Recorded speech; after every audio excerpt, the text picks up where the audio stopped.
ಆತ್ಮೀಯ ಯಾಚ್ 16 ನ್ಯೂಸ್ ಅರ್ಥಾತ್ ಸಿದ್ದರಾಮಯ್ಯಗೆ ಸ್ವಾಗತ. ನಾನು ನಿಮ್ಮವ MI ಅಥವಾ ಮಲ್ಲಪ್ಪ ಜೋದವರ್. ಆದ್ಮೇಲೆ ಈ ಕುರ್ಚಿ CM ಕುರ್ಚಿ ಕದಲು ಏನು ನಿಲ್ಲುವಂಗೆ ಕಾಣೋದಿಲ್ಲ ಈ ಮೀಡಿಯಾದಲ್ಲಿ.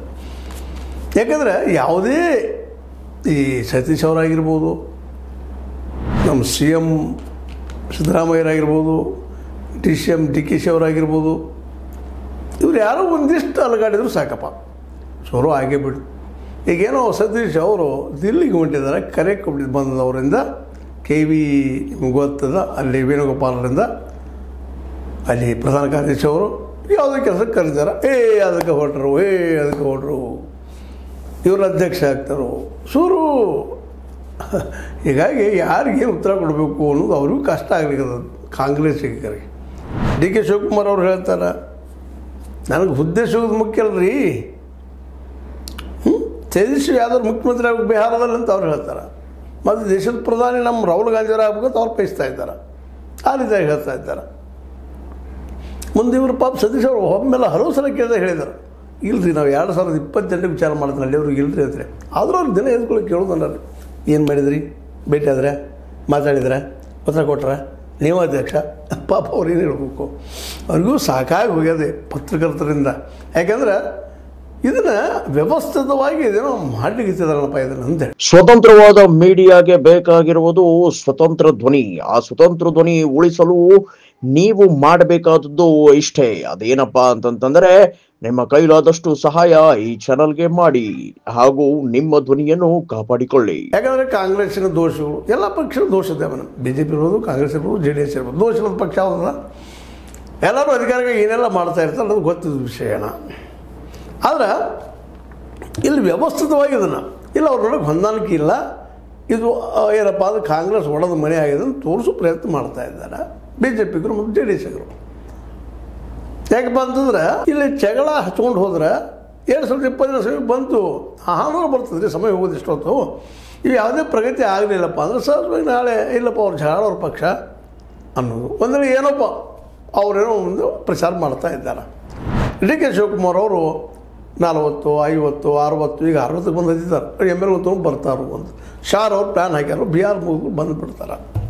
ಇದು ದೊಡ್ಡ ಪ್ರಚಾರ ನಡೆದ್ರಿ. ಇದು ಎಲ್ಲರೂ ಅಂದರೆ ಈಗ ಆಗ್ಬೋದು ಅಲ್ಲ. ಒಂದು ಸಣ್ಣ ನಮ್ಮಲ್ಲೇ ತರ್ಕಿಲ್ಲಂದ್ರೆ ಹೇಗ್ರಿ, 50-55 ಜನ MLAಗಳನ್ನು DK ಅವ್ರು ತೊಗೊಂಡು ಹೋಗ್ತಾರೆ ಅಂದ್ರೆ ಅವ್ರು ಪ್ಯಾಲೇಸ್ ಹೋಗಿ ಮಾರ್ಕೆಟ್ ಇದೀವ ಸಕ್ಕರೆ ಗೊಂಬೆ ತೊಗೊಂಡು ಹೋಗ್ತಾರೆ ಬಿಡಪ್ಪ ಮಾರ್ತಾರೆ ಅಂತೇಳಿ ಒಮ್ಮೆಗೆ ಹೋಗ್ತಾರೆ ಯಾರಾದರೂ. ಅದು 40-50 ಮಂದಿ ಸಣ್ಣ ಅಮೌಂಟ್ ಆತೇನು ರೀ. MLAಗಳು ಅವ್ರ ಜೀವಂತ ಆಯಾ ಕ್ಷೇತ್ರದ ಪ್ರಬಲ ವ್ಯಕ್ತಿಗಳು, ಅವ್ರನ್ನೆಲ್ಲ ಒಂದು ದಿನದಲ್ಲಿ ಒಂದು ರಾತ್ರಿಯಲ್ಲಿ ಬಂದ್ ಮಾಡೋಕ್ಕೆ ಸಾಧ್ಯ ಇದನ್ನು. ಈ DKC ಅವರು ಸಾಕಷ್ಟು ಪ್ರಯತ್ನ ಮಾಡೋದು JDSನಿಂದ 17 ಜನರು ಹೊಡಿಬೇಕಂತೇಳಿ. ಇವತ್ತು ಆಗ್ತಾ ಇಲ್ಲ, ಅವ್ರು ಬರ್ತಾ ಇಲ್ಲ. ಏನೋ GTD ಅಂದರೆ GT ದೇವೇಗೌಡರು ಬರುವಂಥದ್ದು ಹೊಡಿಯುವಂಥದ್ದು ಏನೋ ಒಂದಿಷ್ಟು ಭಾಳ ಪ್ರಯತ್ನ ಮಾಡಿದಾಗ ಅವ್ರದ್ದು ಒಬ್ಬರು ದಿನ ಕೇಳಲಿಕ್ಕಿದ್ದೀವಿ ನಾವು, ಇನ್ನೂ ಬಂದಿಲ್ಲ, ಅವರು ಬಿಟ್ಟು ಹೋಗ್ತೀವಿ ನಾನು JDS ಅಂತ ಹೇಳ್ತಾ ಇರ್ತಾರೆ. ನಾನು ಹೇಳೋ ಉದ್ದೇಶ ಏನಪ್ಪ ಇಲ್ಲ ಅಂತಂದ್ರೆ ಪಾಪ ಸದಸ್ಯ ಅವ್ರು ಎಲ್ಲ ಹೊರಟಿದ್ದಾರೆ ದಿಲ್ಲಿಗೆ, ಏನೋ ಕೆಲಸದ ಅವ್ರದ್ದು, ಭೇಟಿ ಆಗ್ತಾರೆ, ಬರ್ತಾರೆ. ಅಲ್ಲಿ ಹೋದ್ಗಳು ಅಧ್ಯಕ್ಷರು, ನಾವು ಅಧ್ಯಕ್ಷರು ಕೇಳಿರಿ, ನೀವು ಅಧ್ಯಕ್ಷರು ಹಾಕಿರಿ, ಕೆಳಕ್ಕೆ ಮಾಡಿಬಿಡ್ತೀವಿ. ಅದೆಲ್ಲ ಬಿಟ್ಬಿಟ್ಟು ನೀವು ಏನು ಡೆವಲಪ್ ಮಾಡಿದ್ದೀರಪ್ಪ PWLಲ್ಲಿ, ಎಷ್ಟೆಷ್ಟು ಭ್ರಷ್ಟಾಚಾರ ನಿಲ್ಲಿಸಿದಿರಿ, ಏನೇನು ಮಾಡಿದಿರಿ, ಪತ್ರಕರ್ತರ ಧರ್ಮ ಅದನ್ನು ಮಾಡ್ಬೇಕು ನಾವು. ಏನು ನಡೀತಾ ಇದೆ ಇಲ್ಲೇ, ನೀವು ಏನು ಡೆವಲಪ್ಮೆಂಟ್ ಮಾಡಿದಿರಿ, ಎಷ್ಟು ರೋಡ್ಗಳು ಮಾಡಿದಿರಿ, ಬಂದ ಮೊದಲು ಎಷ್ಟಿತ್ತು ಈಗ ಎಷ್ಟದ, ಏನೇನು ಮಾಡ್ತಾಯಿದ್ರಿ, ಏನು ನಿಮ್ಮಲ್ಲಿ ಕಮಿಷನ್ ನಡೀತಾನೋ ಇಲ್ಲ, ಇಂಥವು ಏನಾದರೂ ಕೇಳಿರಿ. DKC ಅವ್ರನ್ನ ಕೇಳಿರಿ, ನೀರಾವರಿಗಳಿಗೆ ಏನು ಡೆವಲಪ್ಮೆಂಟ್ ಆದ್ರಿ, ಮತ್ತೇನು ಮಾಡಿದ್ರಿ, ಈ ಕೆಲಸ ಕೇಳಿ ಅವ್ರು ಹೇಳ್ತಾರೆ. ಅವ್ರು ಸುಳ್ಳು ಪರೀಕ್ಷೆ ಮಾಡಿರಿ. ಇದು ಪತ್ರಿಕಾ ಧರ್ಮದ ಕೆಲಸ. ಅವ್ರು ಪಾರ್ಟಿಯಲ್ಲಿ ಇರ್ತಾರೋ ಹೋಗ್ತಾರೋ ಗೊತ್ತಾಗ್ತದೆ. ಇಂದ್ರ ನಾಳೆ ಎರಡೂ ಚರ್ಚೆ ಇದು ಎದ್ದು ಕೂಡ ಅದ ಹೊಂಟ್ರು ಕುಳಿದ್ರು ಎಲ್ಲಿ ಪಾಪ ಮಾತಾಡೋದು ಕಷ್ಟ ಆಗಿದೆ ಅವ್ರಿಗೆ. ಅದಕ್ಕಾಗಿ ರೋಷಗೆ ಈ ಹಿಂದೆ ಮೊನ್ನೆ ನಮ್ಮ ಏನಪ್ಪ ಅಂದ್ರೆ ಮುಖ್ಯಮಂತ್ರಿಗಳು ಸಿಟ್ಟು ಹೇಳಿದರು, ಎಲ್ಲಿ ಯಾರು ಹೇಳ್ತಾರೆ ಅದನ್ನು, ಯಾವ ಪತ್ರಿಕೆ ಅದು ಅಂತ ಕೇಳಿದರು. ಇದಕ್ಕೆ ಕಾರಣ ಇಷ್ಟ. ಅದನ್ನು ಮತ್ತೊಂದು ದೊಡ್ಡ ಇಶ್ಯೂ ಆದರೆ ಬೆಳಗ್ಗೆ ಎದ್ದ ತಕ್ಷಣ ಸಂಯಮ ಕಳ್ಕೊಂಡ್ರು ಮೋಸ್ಟ್ಲಿ ಆಗ್ತದೆ ರೀ, ಅವ್ರು ಹೊಡೆದ ಪಾರ್ಟಿ ಅಂತ ಒಂದು ಅನಾಲಿಸಿಸ್ ಮಾಡೋದಕ್ಕೆ, ಒಂದು ಆ ವಿಷಯದ ಬಗ್ಗೆ ಒಂದು ಚರ್ಚೆ ಮಾಡೋದಕ್ಕೆ ಒಂದು ಆಸ್ಪದ ಆಗುವಂಥ ವಿಷಯಗಳು ಬೇಕಲ್ರಿ. ಯಾಕಂದ್ರೆ ಅವರೇನು ಸಾಮಾನ್ಯರ ಈ ದೇಶದ ಈ ನಾಡಿನ ಕನ್ನಡ ನಾಡಿನ ಒಬ್ಬ ಮುಖ್ಯಮಂತ್ರಿ ಆಗಿದ್ದರು. ಆ ಬಗ್ಗೆ ಸಾಕಷ್ಟು ಅನುಭವ ಅವ್ರ ಹಿಂದೆ ಇಲ್ಲ ಏನೋ ಇರ್ಬೋದು ಅಲ್ಲಿ ಬದ್ಧ ಮಾಡ್ತಾರೋ ಬಿಡ್ತಾರೋ ಬದ್ಧ ಮಾಡಿ ಏನು ಆಗುತ್ತದೆ. ಈಗ ಡಿ ಕೆ ಶಿವಕುಮಾರ್ ಅವರು ಒಂದಿನ ಸಪೋಸ್ ಬಂದರು, ಮುಖ್ಯಮಂತ್ರಿ ಆದರು, ಬಟ್ ನಮ್ಮ ಸತೀಶ್ ಅವರು ಮುಖ್ಯಮಂತ್ರಿ ಆದರು. ಈ ವ್ಯವಸ್ಥೆ ಏನು ಬದಲಾಗ್ತದೆ ಅಂತ ಇಲ್ಲಿತ್ತಂಥ ಭ್ರಷ್ಟಾಚಾರ ಅಳದು ಹೋಗಿಬಿಡ್ತೀನಿ ರೀ. ಪ್ರತಿಯೊಂದು ಡಿಪಾರ್ಟ್ಮೆಂಟ್ ಮೋದಿಯವ್ರು ಬಂದು ಇಷ್ಟು ವರ್ಷ ಆಯ್ತು, 11 ವರ್ಷ ಆಯ್ತು. ಭ್ರಷ್ಟಾಚಾರ ಎಲ್ಲಿ ಕಡಿಮೆ ಆಗಿದೆ ರೀ ಅವರಿಂದ? ಲೋಕಪಾಲ ಕಾನೂನು ಆಗಲಿಲ್ಲ, ಅದು ಸುಳ್ಳು ಏನೋ ಮಾಡಿದ್ರು ಸಾಕಿದ್ರು ಹೋಗಿಬಿಡಿತು. ಇವತ್ತು ಕರ್ನಾಟಕ ಸರ್ಕಾರದ ಅಡಿಯಲ್ಲೇ ನಮ್ಮಲ್ಲೇ ವಿಶೇಷವಾಗಿ ಹೇಳ್ತೀವಿ, ಇವತ್ತಿಲ್ಲ ಸ್ವತಂತ್ರ ಪರಮ ಲೋಕಾಯುಕ್ತ ಅಂತೇಳಿ ಅವರು ಪಾಪ ಹುಡುಕ್ತಾರೆ. ಎಷ್ಟು ಜನ ಅಧಿಕಾರಿಗಳದು ಭ್ರಷ್ಟಾಚಾರ ಹೊರಗೆ ಹಾಕಿದ್ರು, ಈವನ್ ಡಾಕ್ಯುಮೆಂಟ್ರಿ ಎವಿಡೆನ್ಸ್ ಕೊಟ್ಟರು, ಆದರೂ ಅವ್ರು ತಪ್ಪಿಸ್ಕೊಂಡು ಯಾರಿಗೂ ಶಿಕ್ಷೆ ಆಗಿಲ್ಲ ಇಲ್ಲಿವರೆಗೆ. ಸಿದ್ದರಾಮಯ್ಯ ಬಂದಾಗಿಂದ ಒಬ್ಬರಿಗೆ ಶಿಕ್ಷೆ ಆಗಿದೆ. ನಾವು ಲೋಕಾಯುಕ್ತರು ಪ್ರತಿ ವಾರ 15 ತಿಂಗಳು 2 ತಿಂಗಳಲ್ಲಿ ಒಂದು ಜನರು ಹಿಡಿದು ಹೊರಗೆ ಆಗ್ತದೆ. ಇದು 8 ಮಂದಿ ಭ್ರಷ್ಟದಾರಪ್ಪ, ಇವರು ಅಧಿಕಾರಿ ಇಷ್ಟು ಗಳಿಸಿದಾರ, ಅವ್ರ ಆಸ್ತಿ ಹೆಚ್ಚು ಗಳಿಸ್ಯಾರ. ಎಷ್ಟು ಮಂದಿಗೆ ಆಯ್ತು ರೀ ಶಿಕ್ಷೆ? ಲೋಕಾಯುಕ್ತದಿಂದ ಹಿಡಿದ್ರು, ತೋರಿಸಿದ್ರು, ನೋಡಿದ್ವಿ ನಾವು ಎಲ್ಲ. ಶಿಕ್ಷಣ ಇಲ್ಲ. ಹಿಂಗೆ ಪ್ರತಿಯೊಂದು ಡಿಪಾರ್ಟ್ಮೆಂಟ್ ಅದು. ಇದ್ರ ಬದಲಿಲ್ಲ ನಾವು ಚರ್ಚೆ ಮಾಡೋದನ್ನು ಬಿಟ್ಟುಕೊಟ್ಟ. ಮತ್ತು ಈಗ ಏನು ಬೇಕಾಯ್ತು? ಸರ್ಕಾರ ಒಂದು ನಮ್ಮ ಜನಕ್ಕೆ ಮುಖ್ಯವಾಗಿ ಬೇಕಾಯ್ತೇನಪ್ಪ? ಒಂದೇದು ಹೊಟ್ಟೆಗೆ ಹಿಟ್ಟ ಅಡ್ಡಿಲ್ಲ, ಒಂದು ಅಕ್ಕಿ ಕೊಡ್ತಾಯಿದ್ದಾರೆ, ಮತ್ತೇನು ಮಾಡ್ತಾರೆ, ಯಾರು ಉಪವಾಸ ಇಲ್ಲ, ಒಪ್ಪು ನಾವು ಮಾತನ್ನು. ಅದು ಶಿಕ್ಷಣಕ್ಕೆ ಏನು ಮಾಡ್ತಾಯಿದ್ದಾರೆ ಪಾಪ ಅವರೆಲ್ಲ?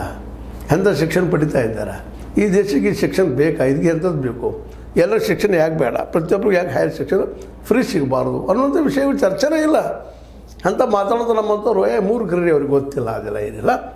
ಡಿ ಕೆ ಶಿವಕುಮಾರ್ ಏನು ಮಾಡ್ತಾರೋ, ಸತೀಶ್ ಅವ್ರು ಏನು ಮಾಡಲಿಕ್ಕಿರ್ತಾರೆ, ಸಿದ್ದರಾಮಯ್ಯ ಏನು ಮಾಡಲಿಕ್ಕಿರ್ತಾರೆ, ಅವ್ರ ಪಾರ್ಟಿ ಬಿಡಿದೆ ಹಂಗೆ ಅಂಥ ವಿಷಯಗಳು ಎದ್ದು ತಕ್ಷಣ ಚರ್ಚೆ. ಅದಕ್ಕಾಗಿ ಈಗೇನೋ ಸತೀಶ್ ಅವರು ದಿಲ್ಲಿಗೆ ಹೊರಟಿದ್ದಾರೆ, ಅವ್ರನ್ನ ಪ್ರಶ್ನೆ ಮಾಡ್ತಾಯಿದ್ದಾರೆ. ಅದಕ್ಕಾಗಿ ಪಾಪ ಡಿ ಕೆ ಅವ್ರು ಸ್ಪಷ್ಟ ಹೇಳಿದ್ರು, ಅವ್ರ ಕೆಲಸದವ್ರು ಹೋಗಿ ಬಿಡ್ರಿ ಅಂತೆ. ಪ್ರಿಯಾಂಕಾ ಖರ್ಗೆ ಅವರು ಹೇಳಿದ್ರು, ಇಲ್ಲ ಅದೇನಿಲ್ಲ, ಪಾರ್ಟಿ ಕೆಲಸಗಳು ಹೊರಟಿದ್ದಾರೆ, ಎಲ್ಲದನ್ನು ಇವ್ರು ಹೇಳಲೇಬೇಕಾ? ಹೋಗಲಿ ಬೇಡ, ಏನು ಬದಲಾದ್ರೆ ಏನಾಗೋದಲ್ಲ. ತಪ್ಪೇನೋ ಡಿ ಕೆ ಶಿವರು ಯಾವ ಪಾರ್ಟಿ ಅವ್ರು ಕೊಟ್ಟರು ಈ ಮಾಡಪ್ಪ ಈ ಅಂತ ಅವರು ಬಿಟ್ಟು ಕೊಟ್ಟರು ಸಿದ್ದರಾಮಯ್ಯರು. ಆಗಲಿ ಅವರು ಹೊಂದಾಣಿಕೆ ಬೇಡ, ಸಿದ್ದರಾಮಯ್ಯ ಮುಂದುವರಿರಲಿಲ್ಲ ರೀ. ಈಗೇನು ಕೆಟ್ಟ ಮಾಡಲಿಕ್ಕೆ ಇತ್ತಿದ್ದಾರೆ, ಏನು ಕೆಟ್ಟದ್ದಾಗಿದೆ. ಯಾಕಂದರೆ ಆಲ್ರೆಡಿ ಒಬ್ಬ ನಾಯಕರವರು ರಾಜಕಾರಣಂತ ಒಂದಿಷ್ಟು ದೊಡ್ಡ ವ್ಯಕ್ತಿತ್ವ ಬೆಳೆಸ್ಕೊಂಡಂಥವ್ರು ಅವ್ರನ್ನ ಪಾರ್ಟಿನ ತೆಗೆದು ಹಾಕಿದ್ರೆ ಪಾರ್ಟಿ ಹೊಡೆದು ಬೀಳ್ತದೆ. ಶ್ರೀಯಂ ಪಟ್ಟದ ಕೆಳಗೆ ಇಳಿಸಿದ್ರೆ ಈಗ ಡಿ ಕೆ ಶಿವಕುಮಾರ್ ಕೆಲಸ ಮಾಡ್ತಾಯಿದ್ದಾರೆ. ಅವ್ರ ಕೈಯಿಂದ ಏನಾದರೂ ಅಧ್ಯಕ್ಷರಿಗೆ ಕಸ್ಕೊಂಡು ಇನ್ನೊಬ್ರಿಗೆ ಯಾರ್ಯಾರು ಕೊಟ್ಟರೆ ಅದು ಎಷ್ಟು ಮಟ್ಟಿಗೆ ಉಪಯೋಗ ಆಗಿತ್ತು. ಯಾಕಂದರೆ ಇವತ್ತು ನಮಗೆ ಕೆಲಸಗಳು ಆಗಬೇಕಾಗಿದೆ. ಯಾರು ಮುಖ್ಯಮಂತ್ರಿ ಇದಾನೋ, ಯಾವ ಉಪಮುಖ್ಯಮಂತ್ರಿ ಇದಾನೋ, ಅಥವಾ ಯಾರು ಮತ್ತೇನೋದು ಮುಖ್ಯ ಅಲ್ಲ, ಅಧ್ಯಕ್ಷರು ಯಾರಾದ್ರೂ ಮುಖ್ಯ ಅಲ್ಲ. ಯಾಕಂದ್ರೆ ಇವೆಲ್ಲದರಿಂದ ಇವ್ರು ಇಂಥವ್ರು ಬಂದರೆ ಇಡೀ ದೇಶ ಉದ್ಧಾರ ಆಗ್ತದೆ, ಬೆಳೆದೈತಿ, ನಾಳೆ ಶ್ರೀಮಂತ ಆಗ್ತದೆ, ಬಡತನಗಳು ಹೋಗಿಬಿಡ್ತೈತಿ ಅನ್ನೋದು ಇವತ್ತು ಯಾವ ಉಳಿದಿಲ್ಲ. ಬರೀ ಚರ್ಚೆ ಮಾಡುವಂಥ ವಿಷಯ ಆಗ್ಯದ. ಅದೇನೋ ಆಗಲಿ, ಇದು ಇವತ್ತಿನ ಡೆವಲಪ್ಮೆಂಟ್. ಅವರು ನಿಮ್ಮ ಜೊತೆ ಮಾತಾಡಬೇಕು ಅನಿಸ್ತು ನಮಗೆ ಕೆಲವೊಂದಿಷ್ಟು. ಈಗಾಗಲೇ ಮಾತಾಡೋದು ಸಾಕಷ್ಟು. ಸಿದ್ದರಾಮಯ್ಯದಂತೆ ಇಲ್ಲಿವರೆಗೆ ತಿಳಿದ ಮಟ್ಟಿಗೆ ಸಿದ್ದರಾಮಯ್ಯ ಕುರ್ಚಿ ಬದಲಾಗೋದು ಭಾಳ ಕಷ್ಟ. ಇನ್ನೇನು ಮಂತ್ರಿಗಳು ಬದಲಾವಣೆ ಒಂದಿಷ್ಟು ಆಗ್ಬೋದೇನೋ. ಸುಮ್ಮನೆ ಒಂದು ಪಾಪ ಹಳೆ ಒಂದಿಷ್ಟು ಭಾಳಷ್ಟು ಜನ ಆಸೆ ಹೋಗಿದ್ದಾರೆ ಮಂತ್ರಿ ಆಗ್ಬೇಕಂದ್ರೆ ಒಂದಿಷ್ಟು ಹಿರಿಯರಿಗೆ ಅದನ್ನು ಕೊಟ್ಟ ಅವ್ರನ್ನೂ ಸಮಾಧಾನ ಮಾಡೇ ಒಂದು ಹಿರಿಯರಿಗೆ ಇನ್ನೂ ಸ್ವಲ್ಪ ವೇಟ್ ಮಾಡಲಪ್ಪ ಅಂಥೇಳಿ ಮಾಡುವಂಥದ್ದೇನು ಪ್ಲ್ಯಾನ್ ಕಾಣ್ತದೆ.